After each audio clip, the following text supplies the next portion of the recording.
நீ பாண்டியன் ஸ்டோரில் என்ன ஆகுதுன்னு பார்த்தீங்கன்னா, அவன் தங்கச்சி வந்து உடனே சரவணன்கிட்ட வந்து அழுவாதண்ணான்னு சொல்லிகிட்டே இருக்கா. ஆனால் வந்து சரவணன் சொல்லிட்டு இருக்கான், அதெல்லாம் ஒன்றுமே இல்லைம்மா, நீ ஏம்மா கவலைப்பட்டுருக்க, நான் நல்லா இருக்கேன் அப்படின்னு சொல்லிட்டு இருக்கா.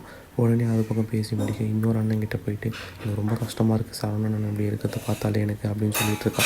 இது ஒரு பக்கம் நடந்துகிட்டு இருக்கும்போது கரெக்டாக என்ன ஆகுதுன்னா, அப்படியே பேசிகிட்டே இருக்காங்க. அப்போ தான் கரெக்டாக வந்து அவங்க முதல்ல என்ன சொல்கிறாங்க, இந்த மாதிரி நம்ம ஊருக்கு நம்ம வீட்டுக்கு போக தேவையில்ல, கொஞ்ச நாள் இங்கே இருப்போம், இங்கே இருந்து இவ்வளோ எல்லாம் கஷ்டத்தில் இருக்காங்க, நம்ம இப்படி போனால் இப்படி நல்லாயிருக்கும் அப்படின்னு சொல்கிறான். உடனே அவனும் வந்து ராஜி வந்து ஆமாம் நம்ம இங்கேயே இருக்கலாம், கொஞ்சம் நானும் உங்கள்கிட்ட சொல்லலான்னு இருந்தேன், நம்ம இங்கேயே இருந்துடலாம் அப்படின்னு சொல்லிட்டு கொஞ்சம் நாளைக்கு அப்படின்னு சொல்லிட்டு அவன் சொல்லிகிட்ருக்கான். உடனே பழசெல்லாம் நினச்சி பார்க்குறாங்க. உடனே வந்து என்ன ஆகுதுன்னா வந்து மயிலோட அப்பா எப்படி வந்து நாங்கள் பண்ண தப்பு என் பொண்ணுங்க நாங்கள் பண்ணோம் அப்படி உங்கள் காலில் கூட விழுறாங்க, தயவு செஞ்சு இப்படி பண்ணாதீங்க அப்படின்னு சொல்லிட்டு அவர் ஒரு பக்கம் இது பண்ணிகிட்ருக்கார்.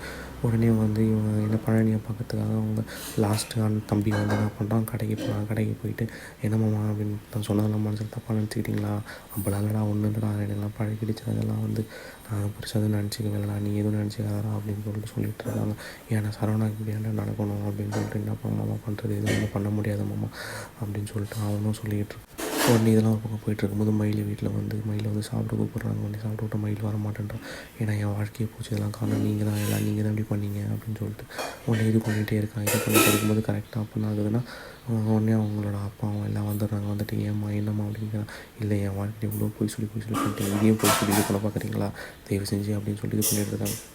ஒன்று மயில் வச்சுட்டு இருக்கும்போது கடைசி என்ன ஆகுதுன்னா, அவங்க அண்ணன் தம்பிங்க எல்லாமே வந்து சரவணன் சமாதானம் பண்ணுறாங்க. உடனே வந்து கோமதி கேட்குறான் வந்து, ஏன்டி நீங்கள் தான் மறைச்சிருக்கீங்களா, இந்த மாதிரி காலேஜ் படிக்காமல் இந்த மாதிரி ஏமாற்றி அப்படி பண்ணிகிட்டு இருக்கீங்களா அப்படின்னு சொல்லிட்டு இருக்காங்க.